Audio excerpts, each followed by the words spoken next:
Welcome to Indiana Sports Beat Radio. So for the thousands in attendance and the millions watching around the world.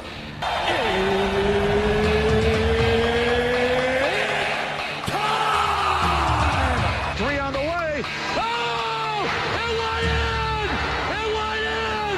And Indiana wins the ball game! Know your role and shut your mouth, you jabroni! Float game for the win! Taylor's gone. Goodbye. Touchdown, Indy. Woo! IU. America. They got a football team now. Pretty simple. I win. Google me. You know that I'm the cream of the crop. Now, here's Jim Coyle.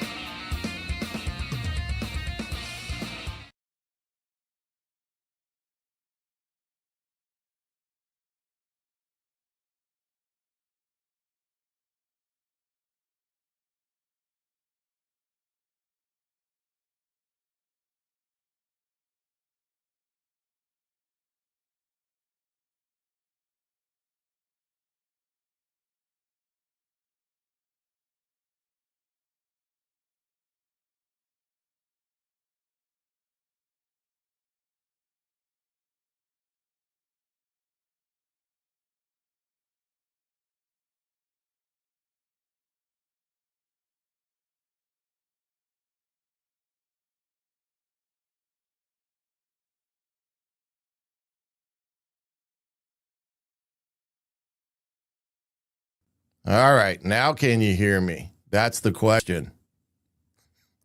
That should be better. I hope that's better. As I'm going to keep talking here and letting you guys let me know that okay, thank you so much. I was getting some conflicting reports there. Welcome in to the post-game show here with Indiana Sports Beat. Jim Coyle is in the presser there at Memorial Stadium, but we're going to get things kicked off here and wait for him to get concluded up there. Big day for Indiana. Big win over the Kennesaw State Owls, 56-9. Indiana pretty much dominated this ball game, although in the first half, I was a little taken back, especially in the second quarter, where I thought they started getting sloppy on both sides of the ball, offensively and defensively. Drop passes, big plays, and things of that nature that allowed Kennesaw State to have some momentum heading into halftime. And, you know, even Sig, I thought, was a part of that as well on the field goal attempt that was going to be set up. Having a delay of game called and him going back out there on a 4th and 7 and trying to go for it instead of going ahead and continue to kick the field goal. And then they call a pass play where an under route was thrown on 4th and 2 or 4th and 7 there. So it's one of those things. It's going to have to, you know, get better at some of those instances where they make those decisions like that, and it wasn't anything that they haven't done before in the past, but there was a little bit more rhyme and reason to going for it in those situations as opposed to sending a kicking team out, getting a penalty, pulling them off, and then trying the field goal. Or not trying the field goal and going for it on 4th down, only to turn around and come up way short. That ultimately gave the ball back to Kennesaw State in decent field position, who then went down the field, and Indiana's defense kept them out of the end zone, but they end up giving them 6 points. So in reality, that's a 6-point swing. So that in that instance, to me, wasn't great to see by Indiana as a whole. And it's a situation there where you got to have a pretty good head on your shoulders there, even though you may be a little upset or frustrated with getting a delay on a field goal, which should not happen either. So they were able to get out of that mentality after they came out from break, and Kennesaw State ultimately take the third quarter first possession, and they get a huge play on a pass play of 32 yards, which, again, there were too many of those type of plays today. And they hold him to that field goal there. I think it was some odd 50-yard field goal, which that kid booted it. And but from that point forward, for the rest of the game, I thought Indiana played as good as they were playing a year ago in a scheme that looked like something we saw from last season, complementary football, a very good rhythm, good schemes on offense, a good mixture of plays for the rest of the game. And they were able to really go ahead and jump on ahead of Kennesaw State, where you could see Indiana kind of, after they scored on their first drive of the third quarter, kind of took the win right out of the sails of Kennesaw State. So thought that was a big statement at that point in the game. Let's see if we get some. I'll get some thoughts from you guys in here. Let's see.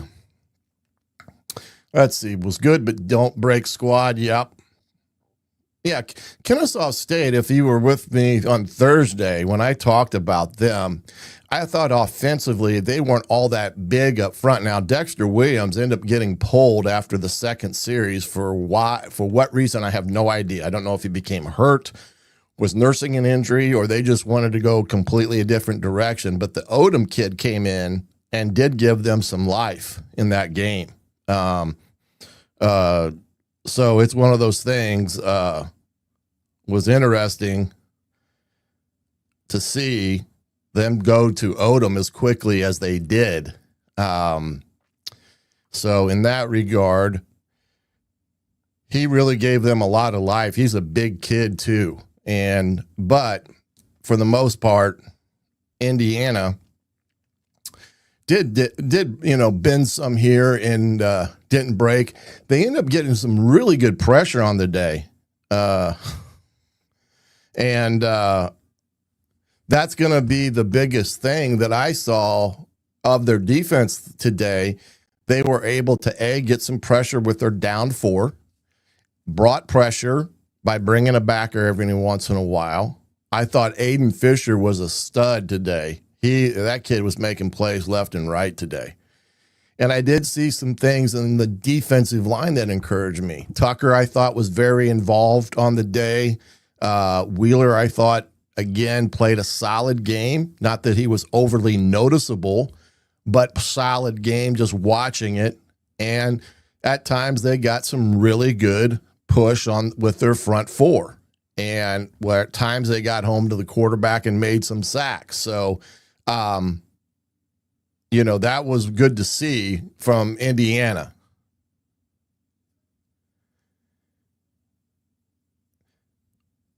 Yeah, you can't give up. You can't have mistakes against good teams because they'll ultimately come back and bite you. No question. But, sometimes it's even harder to project how a team may or may not do against another team because the dynamics are different in those type of games. But Indiana, as you stated there, cannot make the bonehead plays against a good team because they won't kick field goals. They'll be kicking PATs. So that's another thing that Indiana's going to have to make sure they do. Illinois Illinois did finally break away from Duke today. It was a tight ball game back and forth, but Illinois did rally to win that game pretty handedly. Last time I saw the score was 42-19. Oregon is up on Oklahoma State 13-0. Iowa State, though, did beat Iowa 16-13. So big win for Iowa State in Ames, keeping Coach from gaining that number a wins record where he would be better than, I think, Woody Hayes in that regard. So, but Iowa State did win that ball game. Yeah, you'll have an idea, Robert. I think you can say that with pretty good reasoning as well, in the sense that Indiana will, and Illinois both, you kind of won't know what the true identity for both of them will be until that first game and you line up across from each other. I think Illinois' victory over Duke today did say a lot about their ball club. Duke is no slouch whatsoever. And Illinois kind of put it on them there in the second half of that ball game. So, it's one of those things where you're correct. You really won't have an idea until you get everybody lined up against one another. But I do think Indiana did take a good step forward today based upon their play of last week in this ball game. And, you usually get your best improvement in football from week 1 to week 2. I think you can say that with a pretty good, let's see here. I see Jimmy trying to, there he is. Can you hear us there, Jim? You betcha. Okay. You betcha. Yeah. Okay. Beautiful Gotcha. thing here. Yeah. It's If I cut out, if I cut out, let me know so I can make sure I get good signal. But man, what an incredibly beautiful, great day for a football game. Some college football, and we got to see plenty of that. Better performance today, just overall. You saw things on defense, but Coach Cignetti attributed that to the fast pace, the wide splits that they were taking, because and pretty much dominated this team. But it looked like they dominated this team, especially in the second half today. And that's one of the things he was happiest about, that they kept playing as if it was a 0-0 game. There was no laughing on the sidelines. And the run game, I asked him about that in the post-game presser. And another dominant day by this running game for Indiana, 300-plus yards on the ground. And last week it was Roman Hemby who was the workhorse. This week it was Lee Beebe that was the workhorse. And he didn't really get a carry until the third quarter last week. And today it was a little bit reverse fashion. But Indiana continuing to show a very confident running game, although, yeah, I know these are the non-con games, but it's what you want to see. They're getting better. They put up nearly 600 yards of offense today. Fernando Mendoza looked a little bit better. He sure did not have a problem targeting Elijah Surratt today, as those guys connect for 3 touchdowns together. And then, of course, another 4th touchdown by Fernando. And then his brother Alberto got in on the fun. A lot of Mendoza burgers. Yeah, to go over those stats real quick while I've got them up, Indiana had 593 yards of total offense, 280 through the air, 313 on the ground, holding Kennesaw State to 271. Only 89 rush yards for Kennesaw State. They had 182 through the air, and that's where their offense mostly existed, with some of their big plays coming in the passing game. But I was saying prior to you jumping on that Indiana's front 4 were very noticeable today, being able to get some pressure and cause some disturbance along the defensive line that really gave Kennesaw State a lot of problems. We also saw 5 total quarterbacks used in this game today. Indiana had 2 of those, but 3 from Kennesaw State. Dexter Williams he didn't make it out of the first quarter, I don't think. Before he got benched, they went. Yeah, it was crazy. And then the next thing you look up, they've got a 3rd quarterback in. So I'm like, woo. So they're definitely got some reps in. I guess they're still having a quarterback race, Kennesaw State, trying to find their rhythm. Indiana, their offense definitely picked up steam today. The offensive line, and team, period, but the penalties. So they have 3 penalties on the day, maybe 4. There was one at the end there, maybe a 4th one, but just nothing major, nothing critical, nothing. They didn't, although there was one that cost them a touchdown. Yeah, that was a nitpicky call on Brady for what they said was offensive pass interference. That was the score to the first pass to Becker where he did get the touchdown. It was kind of an RPO, but Brady must not have gotten the call because he did come off and act as if he was blocking, but he barely touched the guy and they threw the flag on him. But I was glad to see Becker come back to getting that touchdown reception with Alberto. Because it's good to see a kid like that who's worked very hard and has got a lot better at the wide receiver position get in and do some good things. Yeah, and they got to get a lot of guys in, period, overall for Indiana today. A lot of the twos got to come in. Curt talked about that in the post-game presser, that it was nice getting those guys in there, getting them some reps. But he was asked why he left the guys in so long, the starters, and he said, well, we've got to play some football. And you have to understand that this is the second game. This is what you do, man. This is what you're using these games for. They're not practice games, but you can't treat them like practice games. But this is what you're doing. You're practicing for that Illinois game in 2 weeks is what you're doing, because you've got to have it ready by then. Illinois is a really good team. I'm not going to jump ahead and talk about that game, but they win a big game today. I heard you mention it before I was able to join you. That's a big win. You go down to Duke. Mm-hmm. Duke's a solid team, and you're on the road, and you pull that win in. So that's a solid win for the Illini. Then Iowa, that one didn't go the way that the Hawkeyes would like to have seen that. The Indiana's opponent after Illinois, but it's going to be that game in 2 weeks. That's the thing that we'll be looking forward to. But before we jump ahead and all of that, today Elijah Surratt, Curt Cignetti was very happy to see him get going. And I don't know if it was, him getting going or not, because if you're not getting the ball thrown toward you, there's not a lot you can do. But that was not a problem today, as you saw. No, and I do think Indiana's backfield is probably going to be one of the most talented tandems or should I say trios of guys in the Big Ten, because each one has their own unique set of skills.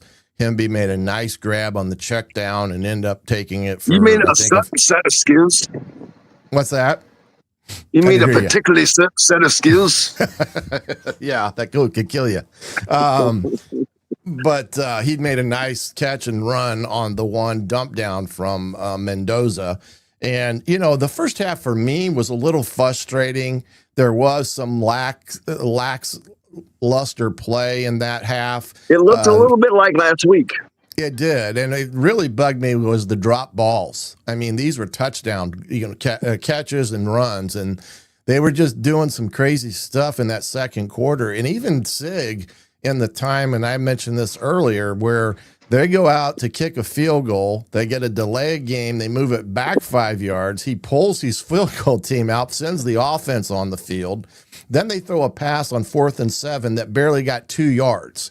And I was like, what in the world is going on with this team right now? Because that absolutely made no sense. And that gave Kennesaw State a little bit of life, because they went down to the field and kicked the field goal to get themselves kind of back in the game. And it was a 6-point swing there. And those are the type of plays against an Illinois team you cannot have. Those are the ones that get you beat in those type of games, and that's one thing Indiana had done well in the last year, is not having those type of scenarios where they make some bonehead plays that end up going the other way for a touchdown. So it looks like we lost Jimmy there for a second, but I know there was one question about the defense. And potentially, what is the difference? Well, I don't know if there is one. They made some, there was a couple bad bad pass coverages where they gave up big plays, which, was that a busted coverage? Was it a missed assignment? I couldn't tell you in that regard. But when you look at it in a broader, spectrum, they held them to under 100 yards rushing and only 183 yards passing, so 293 on the day. So pretty darn good for a defense, and only surrendered 9 points total because they were able to bend and didn't break down there in the red zone, which is key And, some of the things that defense did a year ago, they would bend and not break, especially when teams got into that red zone area of the field. They were, holding them to 3 or missed field goals or holding them in 4 downs. So I think they have, looked a little bit more consistent, I should say, without the adage of having the bad play there at times of giving up the 2 big runs like they did a week ago. But I think they played pretty darn good today defensively, in my opinion. Jim, any thoughts on that in terms of Indiana's defense today? They looked a lot more organized, a lot more intensity, especially in the second half. They stayed up, like I talked about earlier. They did give up several 15-yard runs, and I mentioned it earlier at the top of the show that Curt said that had a lot to do with the tempo. But that tells me that, hey, if I see that that's going to work against Indiana, I'm going to speed things up. So you've still got to be able to handle that.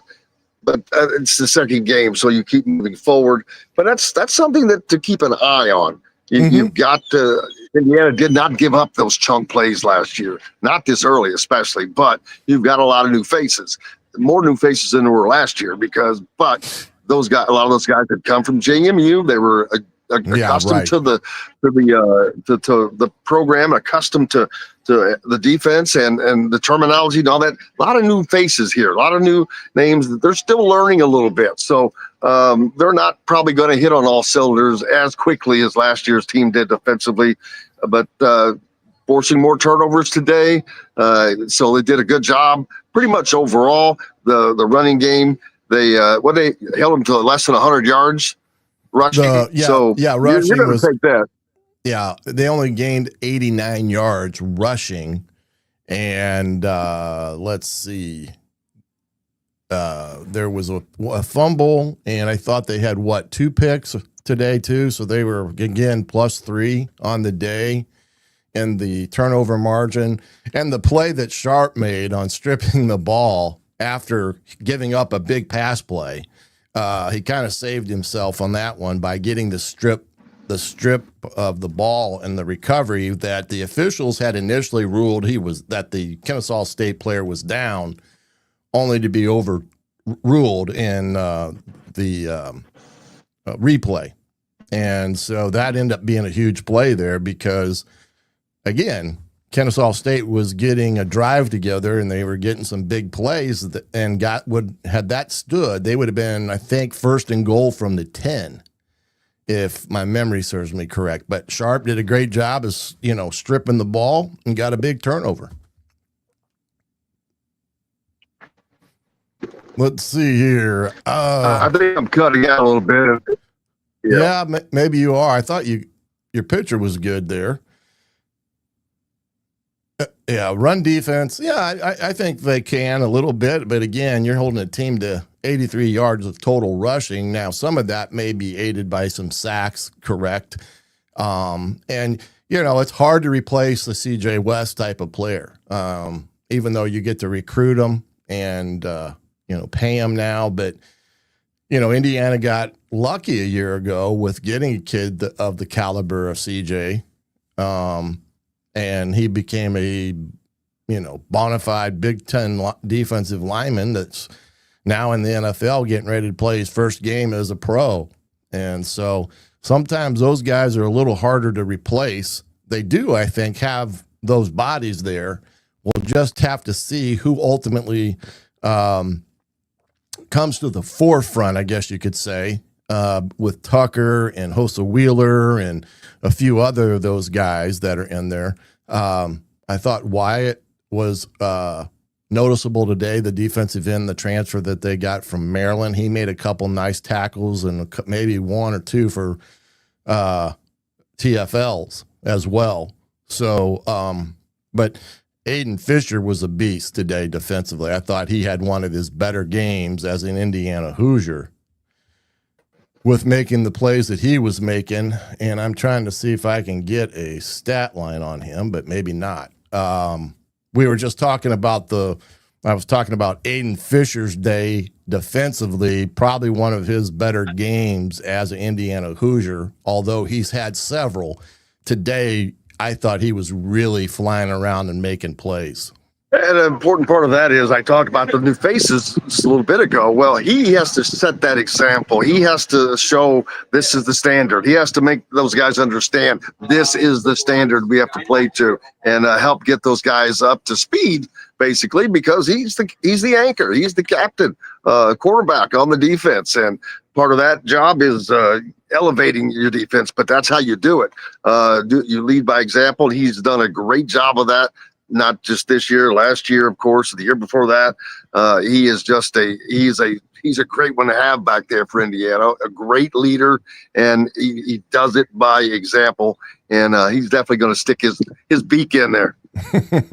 Well, it was very evident the defense kind of fed off his energy and him making those plays as well. And the other thing I thought, and it'd be interesting to get your feel just being there in the stadium today, it seemed to me Fernando was a little bit more comfortable in the offense today. Now, whether that was because they got him involved quickly and, they didn't waste no time getting Surratt targeted. I think that was something that was probably brought up on a Sunday meeting, because they went right for him. But it seemed to me that Fernando seemed to be a little bit more comfortable and he's, in the offense and in his own skin, so to speak, because he was making some nice plays and you could see him kind of going through his progression. Yeah, and that's what you expect. He's going to get better each week. He's one of the new faces to this team as well. So a lot of new things to learn for him. Not how to play quarterback, but how to play quarterback in this system, and how Coach Cignetti wants you to operate in this system. So there's differences to what he's done before. It's not just throwing the ball and handing it off. So the reads are different, and that's what he has to do. He has to continue to work to get better at going through his progressions and finding a check down if you need a check down, or not missing the guy deep if he's wide open. There was one time where there was someone open. I'm like, oh man, is he locking in already on somebody? But yeah, he's going to get better each and every week, and I think that's what we saw this week.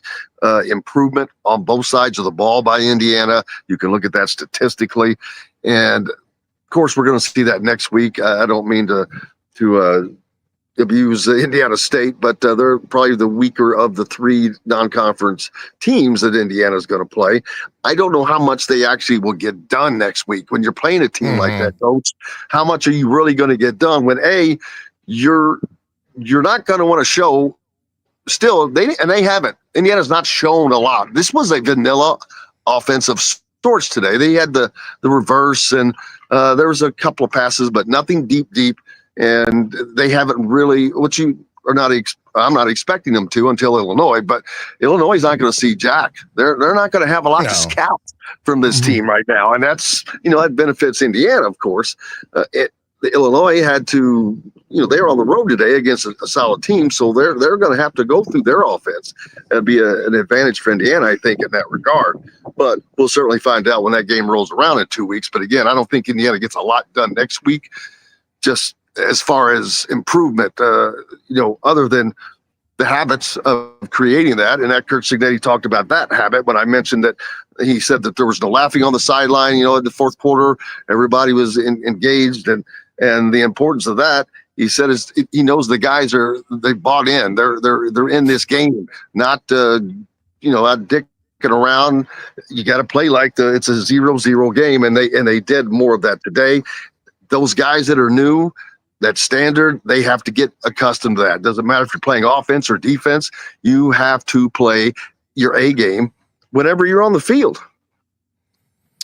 Yeah, and exactly right. Irregardless of really who you're playing, even against Indiana State next week, you'll be measured against the standard, and they know what that standard is. Even last week, they had already mentioned that being a factor in their win, that, while they won a week ago, they didn't feel they met the standard of what it means to be an Indiana football team. And I thought today they rose themselves up to that at times, not always consistently, but at times more so than they did a week ago. So Indiana State will be a team that they'll have to judge themselves against the standard because, like you had referenced, it's not a game that you would think Indiana would have much trouble with an Indiana State team. So I could see Coach Cignetti wanting to get enough of a lead in that game to, get some of those two